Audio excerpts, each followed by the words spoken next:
Alright, hello everybody, welcome to our next lesson here in our unit, The Great Depression. So government response to the Great Depression. Again, this is in our unit, The Great Depression. So take a look at the objectives and the standards there, if you would please.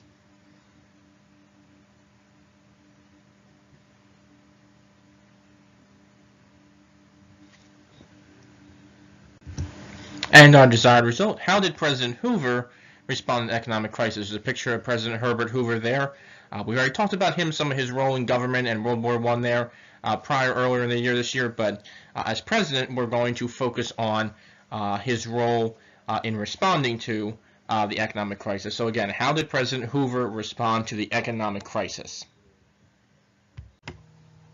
So to help reassure the country, after the stock market crashed, Hoover tried to tell Americans to remain calm and hopeful. Hoover believes that hard economic times are a part of the business cycle and things will gradually get better. That's just kind of like a slump in the economy and that things will gradually get better. There was a philosophy or this kind of way of thinking by Hoover and others that Americans were tough and can get through anything by themselves. They really don't need the help of the government.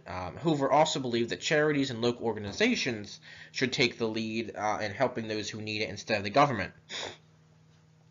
There were also, it wasn't just an opinion of the government, but there were also Americans that believed that they should take care of themselves and their families and that they don't need the government's help in certain times. And Hoover is actually going to oppose any federal assistance for those in need. Now, there's going to be some careful steps. Hoover takes some careful steps in order to resolve the financial crisis. One of the things that he does is he calls together the leaders of banking, business, and labor.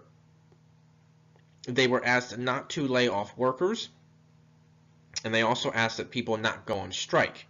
However, after a year of this type of policy, the economy was still shrinking, and people were still suffering. Building the Boulder Dam. As Secretary of Commerce, Hoover had received approval for the construction of a dam on the Colorado River. Construction began in 1929, and at first it was known as the Boulder Dam, but it will later be called the Hoover Dam. Maybe you've heard of it now. One of the things that it will do as a positive is it provided electrical power, flood control, and water supply to agriculture in the Southwest and the western part of the United States, which had, been suffering from, drought and no water really.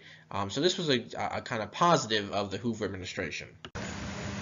So here we have a picture of the building of the Boulder Dam. Again, very famous landmark now in American culture and history, out in the western part of the country, midwestern part of the country out there. I guess we can say more western part. I don't know if any of you have ever been to it or have heard of it before, but again, this is a construction project that took place. Again, it was originally called the Boulder Dam, and it'll change to its name will change to the Hoover Dam later on. But again, this is just a picture to show you some of the construction of that there. The 1930 elections. Americans are going to grow tired of Herbert Hoover and the Republicans in Congress. Republicans had been in charge and control the government for quite some time now, but people are going to grow tired of Herbert Hoover and the Republicans. And in the 1930 elections, Democrats are going to take control of the House of Representatives, and Republicans are going to lose power in the Senate as well. Okay, this whole idea is this anti-Hoover sentiment. Some people are very upset with Hoover, thinking that Hoover's not doing enough, he's not helping enough, the government's not doing enough, Republicans aren't doing enough. So this anti-Hoover sentiment begins to spread throughout the country. So people began to see Hoover as a heartless man instead of a true leader. And Herbert Hoover wasn't necessarily a heartless man. It's just that he had different policies and different beliefs about, how the functioning government and how people should take care of themselves in times of crisis than majority of Americans did at the time. Hard times begin. People began to live in shanty towns known as Hoovervilles. Here's a picture of them here. But the hard times were just beginning for the American people. So even though in 1930 many people felt like maybe the economy would get better, it's only going to get worse and worse. and more people are going to suffer, unfortunately, during the Great Depression. Like we said, examples of Hoovervilles losing their jobs and things like that. So the Great Depression is just beginning and is still very detrimental to the American people as well.